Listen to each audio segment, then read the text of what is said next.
Hola, bienvenido a esta nueva tutoría. Recíbela y llévala también en tu dispositivo móvil o tableta. Recuerda, esto es tutorías.co. Comillas. Estudiar madura al ser humano, ya que la madurez se mide en la altura de las ideas y no en la fuerza bruta de las acciones hipócritas. Comillas. Como se observa en la figura, el ejercicio planteado consiste en crear un programa que permita recorrer una matriz en forma de espiral vertical descendente. Se plantea la solución en un programa de 56 líneas. En la línea 4 se importa la librería foundation.h. También se pueden importar librerías de C++ y de C. Veamos la función ejecutar, líneas 16 a 47. En esta función se invoca la función srandom para generar números aleatorios diferentes. Se declara la matriz de orden n por n, se inicializa con números aleatorios del 1 al 100 y se muestra. Para mostrarla entonces en forma de espiral vertical descendente, vamos a usar ciclos, líneas 36 a 46.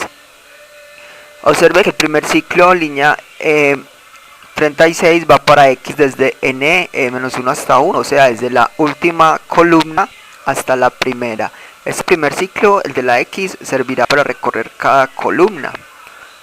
Lo que varía es el recorrido de las filas de cada columna, o sea, en unos casos cuando la columna sea par, las filas irán desde la última hasta la primera. Y cuando la columna en la que estemos sea impar, el recorrido de las filas entonces será desde la primera hasta la última, dando así una forma de espiral vertical. Para eso entonces se usa el operador módulo que verifica si un número es par o no. Le invitamos a visitar la tutoría de espiral vertical descendente en Turbo C. Allí se explica más detalladamente el uso de ciclos y de condicionales. Aquí vemos programa orientado a objetos. Recuerde que la programación orientada a objetos es un paradigma de programación que permite solucionar problemas usando clases. Estas clases serán entonces reutilizadas. Para programar orientado a objetos en Objective-C se usan dos bloques de código principal, que son la interfaz y la implementación. En la interfaz se define la estructura de un objeto, o sea, se declaran los atributos y comportamientos. Y en la implementación se programa la lógica de cada comportamiento o función declarada en la interfaz. Veamos la interfaz, línea 6 a 8 estaba entre las directivas @interface y @end. Aquí damos nombre a la clase como espiral vertical descendente, dos puntos, luego hacemos referencia a la clase principal en ese object. Aquí se declaran los atributos de esta clase de tipo entero, las variables n, x y y. Vimos entonces que en la función ejecutar se usa x y y en las variables de los ciclos y n será el tamaño de la matriz. O sea que los atributos o variables de instancia son variables que pueden ser accedidas desde cualquier método de la implementación. Veamos ahora la declaración de la función o comportamiento de esta clase en la línea 7. Con guión o menos indicamos que se va a declarar un método de instancia, luego el tipo de retorno, en este caso void, y el nombre de la función, ejecutar.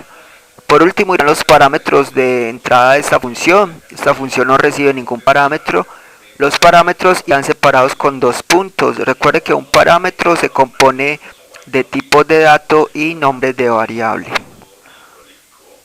Ya está lista la interfaz. El compilador ya sabrá entonces el espacio, el memoria a reservar a esta clase o a cada objeto que se instancie de esta clase. Veamos ahora la implementación, que va entre las líneas 10 a 48. Entre las directivas @implementation y @end. Aquí internamente el compilador importa la interfaz. Para poder programar una función, esta previamente debió haber sido declarada. Entonces en la implementación, líneas 11 a 15, hay un método especial, el método init. Este es el constructor por defecto de cualquier clase. Este método init entonces se encarga de inicializar las variables de instancia. En este caso en la línea 13 la variable n se inicializa a 5.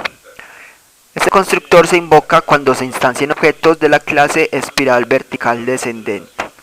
Entonces en la línea 52 vemos que se instancia un puntero, o mejor, se instancia un objeto de esta clase. Este método no es necesario declararlo a menos que se sobrescriba o sea que reciba parámetros de entrada. Con esto queda lista la implementación y la interfaz, o sea la clase espiral vertical descendente. Para usar esta clase en otro archivo es necesario que se programe la interfaz en un archivo con extensión .h, la implementación en otro archivo con extensión .m y luego importarlos en la clase que lo vaya a usar. Con eso se evita copiar y pegar toda la clase, como en este caso. Vamos a instanciar objetos para usar esta clase, eso lo hacemos en el main línea 5056. El main es el método de inicio del programa. En el main línea 52 creamos un puntero llamado obj de la clase espiral vertical descendente. Debemos hacer que este puntero apunte a un objeto de esta clase para usarla. Entonces primero se reserva memoria dinámica a la clase espiral vertical descendente invocando a la función alloc. Y luego a ese espacio de memoria se le define la estructura de un objeto de esta clase invocando al constructor. Ya se puede usar el puntero y manipular la clase, simplemente será invocar la función ejecutar en la línea 53. Entre corchetes se invoca esta función, con eso el compilador va de la línea 53 a la línea 16 y soluciona el problema. Por último, release es un método que se encarga de liberar la memoria dinámica creada. Esta fue la tutorial ejercicio, crear un programa que permita mostrar los datos de una matriz en forma de espiral vertical descendente. Repasa la teoría, resuelve nuestro test y practica un algoritmo en el tablero. Si eso te gustó o no, te invitamos a discutirlo y valorar la experiencia de esa tutoría. Recuerda, esto es tutorías.co, trinamos como @tutorías, posteamos en